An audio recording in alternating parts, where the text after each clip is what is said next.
Joining us today is Graeme Bethune, Chief Executive Officer, EnergyQuest, who will be speaking at IIR's CSG Drilling and Completions 2010 on the 23rd to 25th of June at the Sofitel, Brisbane.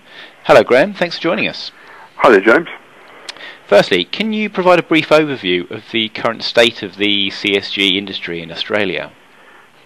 Well, the Australian CSG industry continues to do very well.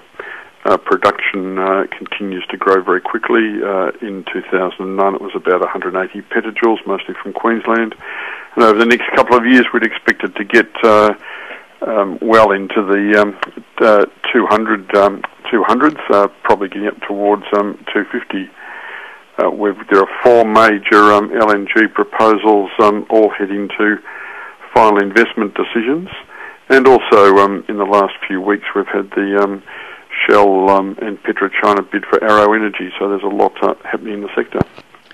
How is Australia faring in comparison with other major international LNG players? Well, Australia's faring very well for in the global LNG context. So that covers both conventional LNG and LNG from coal seam gas. Last year in 2009, new contracts were signed for about another 19 or 20 million tonnes of LNG from Australia, and that's our current capacity. So what we're looking at is over the next few years we've got agreements in place that could underwrite a doubling of overall capacity. So Australia is doing very well in the global scene. Do you think that international demand for Australian CSG-derived LNG will actually reduce as a consequence of previously untapped unconventional gas reserves, such as shale gas, becoming more viable? I don't think demand for Australian CSG-derived LNG will fall directly as a result of that. The most success so far with shale gas and other unconventional gas for that matter has been in the US, and Australia's main LNG market is in North Asia, but to the extent that the US doesn't need to import as much LNG as might have been expected, or indeed begins to export, that will obviously dampen demand for LNG around the world, but I don't think there'll be a direct impact on Australia really. How do you think that the Australian CSG sector will cope with the external pressures facing development such as land access, native title, local community issues, CSG water and such like? The industry is gradually going through ticking the boxes. So there are certainly a lot of issues involved in large-scale CSG, scaling up from what's really been a cottage industry up to mainstream production from LNG, and some of those issues are the issues you've mentioned. It has a very large land footprint. There are the water issues, there's ramp-up gas, there's access issues, but a lot of work is going to resolve in those, and my impression would be that they are gradually being resolved. One, for example, is the whole issue of managing ramp-up gas, the gas that's produced prior to the start of the LNG trains.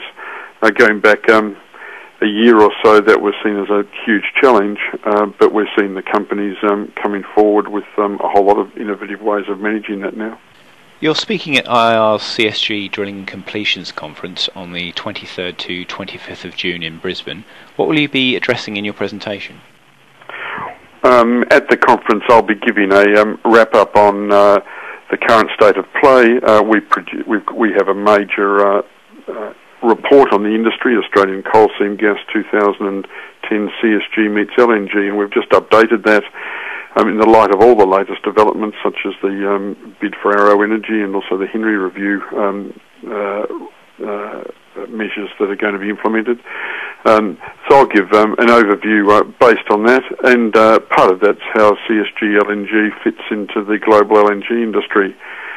In that context, things were probably a bit slow to take off in terms of convincing overseas investors and buyers, but over the last few months we've really seen it gain momentum with the CNOOC deal with QC LNG, followed by the Tokyo Gas deal with QC LNG, so it's good to see a major Japanese Bayer taking an interest in coal seam gas LNG, and also obviously PetroChina with Shell with a bid for Arrow. So we're now seeing both very strong Chinese interest and also interest from Japan.